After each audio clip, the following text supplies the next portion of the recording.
CIA document for possible inhabitants of the planet Mars. There are several CIA documents that were once secret but are now being released and considered declassified, so they're available to the public. For some of them, as we'll see later, it's concluded that at least since 1984, the U.S. Secret Service has been concerned with the question of whether it existed and what life was like on Mars, and of course, if there were intelligent beings. To achieve this study, they used remote viewers, as mentioned in the international literature, or psychic spies as we call them. And you can read more on Stargate, the code name, in a defense intelligence program. These are people who have special telepathic abilities and or others with whom they can see hundreds of miles away and possibly thousands of years back in time from possible recordings that have been imprinted anywhere on the surface of a place. An example that comes to mind to explain how this can happen is the movies that have been shot in black and white film but have some colored traces left on it, which with proper processing can make the movie play back in vivid colors. The document is called Mars Exploration, May 22nd, 1984, and it can be found online under the title. You can also see it under CIA Gov Reading Room Docs CIA. And you can just, if you need to know, that it often changes address without redirecting. In the past, before the reading room, the library was inserted, so whoever has it with it is led elsewhere, and in practice, it is as if the link is non-existent or false. Now, according to the CIA document dated May 22nd, 1984, it describes the dialogue of the CIA agent with the man who is trying to see what is happening on the surface of the planet Mars 1 million years ago.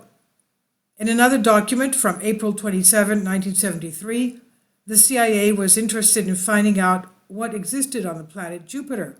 This document is called An Experimental Psychic Probe of the Planet Jupiter, and there's a link here, you can read it, CIA Gov Reading Room Docs. Joseph Moneagle is a man who, as a remote viewer or psychic spy, traveled mentally and saw various things on Mars. He describes, therefore, on Mars the existence of people as shadows, perhaps because he does not really see them, but as traces, as recordings that were imprinted in the environment, with very high height. They were very tall, in other words, and had strange costumes, strange uniforms.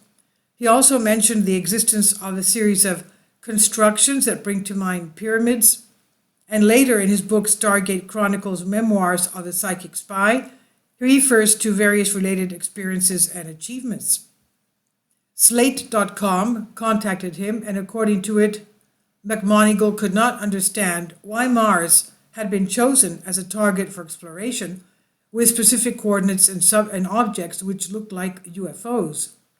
Sometimes he refused to move on. He said, the problem I have with targeting UFOs and Mars and things like that is that there is no real way to validate the information. This is what he said, among other things. And in his book, Mind Trek, Exploring Consciousness, Time, and Space Through Remote Viewing, he admits that he does not know if his visions really produced indisputable proof of existence of aliens from Mars a million years ago. He suggests, however, that there is enough to justify further research. I've translated this for you from a Greek article. Please leave your comments, and thank you for your support. Kindly support my Patreon account. The daily posts are 5 videos daily, and they are totally different from what I have on my YouTube channel. Thank you so much for your support and that you find all my content so interesting. You'll find the Patreon account details in the description box below.